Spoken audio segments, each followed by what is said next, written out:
People pay good money to see this movie. When they go out to a theater, they want cold sodas, hot popcorn, and no monsters in the projection booth. Everyone pretend podcasting isn't boring. Turn it off. Turn it off.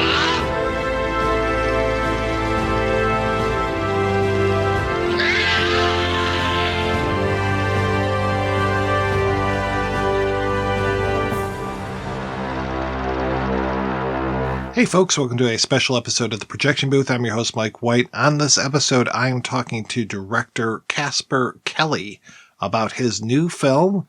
Well, we talk about the title of the film. I'm calling it Yule Log. The movie says The Fireplace on it at one point. Curious to see how they market this over on HBO Max. They just premiered it on Cartoon Network as part of Adult Swim. Mr. Kelly is the director of quite a few things, including the short film Too Many Cooks, which is one of the best things ever made. If you haven't seen Too Many Cooks, you really need to check that out, and you definitely need to check out Yule Log.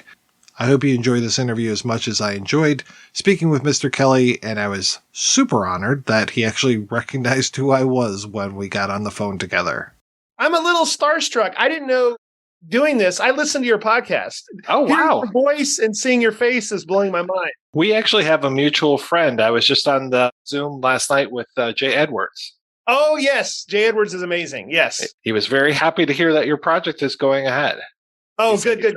Yeah. He said, oh, yeah. Do I call this Adult Swim Yule Log or do I call it The Fireplace? What's the best title for this? You know, I think you can call it Adult Swim Yule Log. There's confusing reasons why there's two titles that I probably shouldn't have done. Adult Swim Yule. Tell me, where did this idea come from? Last year, I was watching Yule Log, and I just got an image of blurry legs walking across the front of it and some conversation. And I thought, oh, that's kind of interesting. That's kind of an interesting entry into it.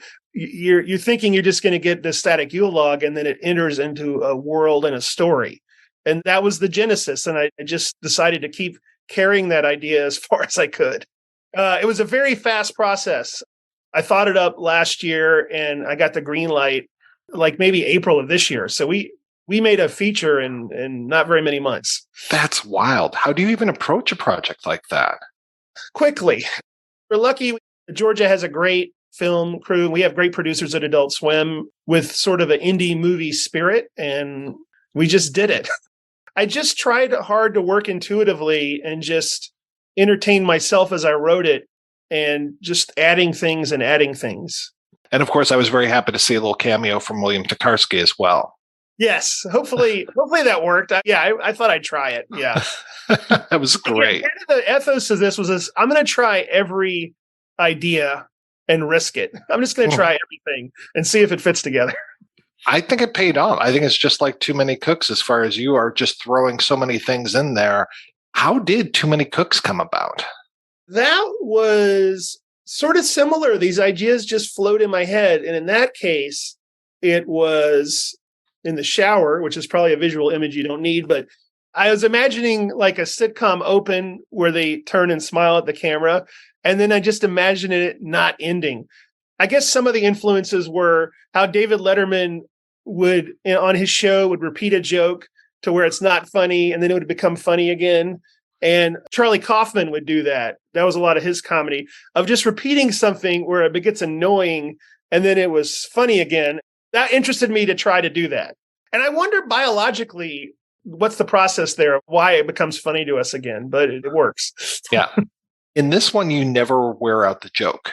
More the situation is absurd, especially, the killer both killers really are so absurd, but especially, and I don't know how much, I don't want to give away everything, but especially the main killer of the film. It's so absurd. I love it. Yeah, I think this one I'm not doing the repetition joke. Here I'm trying to add new things. But the funny part about this, Mike, is when you say the main killer, I'm not even exactly sure who you're referring to or what. I'm talking about is okay, what I'm, got it. And just the power that comes through these traumas of the past and coming back to haunt these people here in the present. Especially love the revelation of the knife.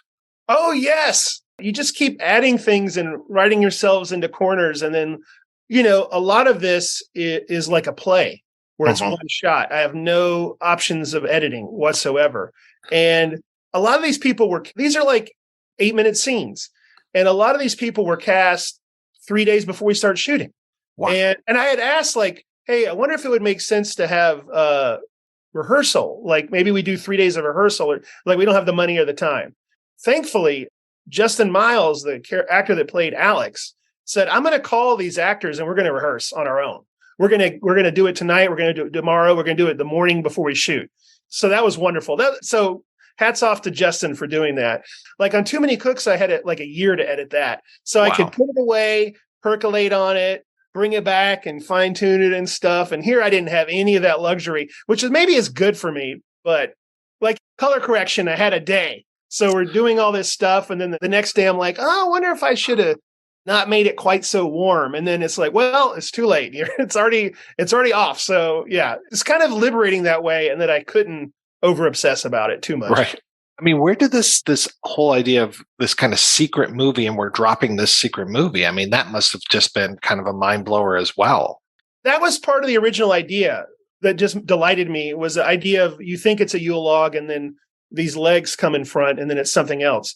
We had originally thought of not advertising it at all and like having 2 hours of Yule log and then the movie starts. So somebody would find it and then tell others, and it would be that way. But we decided not to do that for two reasons. One is we would have to say TVMA, which we should do. I don't want people, which kind of messes up the surprise a little, but in a good, you want people to be warned. And then secondly, a lot of people wisely said, well, in this time of peak TV and everything, maybe we should just go for the jugular a little faster than that. So I'm like, you're right. Even the 2 minutes feels like an eternity, does so? Yeah. Well, I was thinking of, and I don't think that you had anything to do with this one, but the Cartoon Network had the one about the bear, and it was the footage of the bear for the. Oh yeah. That's Wham City did that. I love that thing.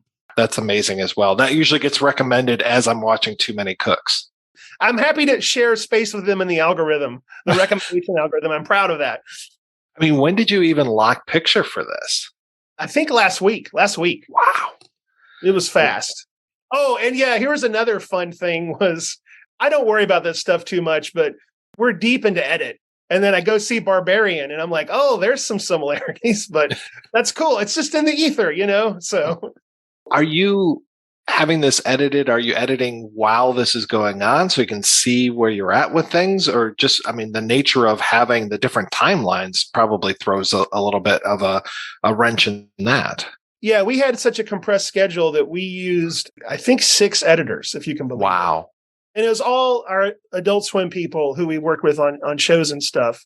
And it's Adult Swim's first live action movie, which was kind of exciting for all of us. But yeah, had to divide up sections of the movie among these editors to just hit this timeline. That's crazy. And then how about the scoring? Okay, the scoring, there's a few songs from this very talented person, Adult Swim, Nick Inkatanawat, who you may recognize that name from Aqua Teen Hunger Force. And then the ending credits, I had Sean Coleman, who wrote Too Many Cooks, write a song for Puddles the Clown, another Atlanta person, for that. And that's going to be on Spotify and stuff, that song. But yeah, and then otherwise we use Needle Drop just for time. I don't know if we really had a time for a composer to do a whole thing. We didn't really have time to do screenings, like show it to strangers, so I'm flying blind, but it makes me happy that you like it. And it means a lot to me because I'm such a fan of your podcast. Oh, well, thank you so much. It's dropping on Adult Swim right after the Rick and Morty finale, if memory serves. Yes. And then is that on HBO Max? Is that Adult Swim? How is that working? It's going to be on cable TV on Adult Swim. And then the next day, it'll appear on HBO Max. It's part of the Adult Swim hub. Okay, that's fantastic. Any theatrical showings at all for this one? We turned it in at the very deadest deadline for them to have time to encode it. Some international markets were interested, But then when they found out how late it would be ready, they're like, we don't have time to dub it, So maybe hopefully next year. Casper, thank you so much for your time. It has been so great talking with you. I hope we can do this again sometime.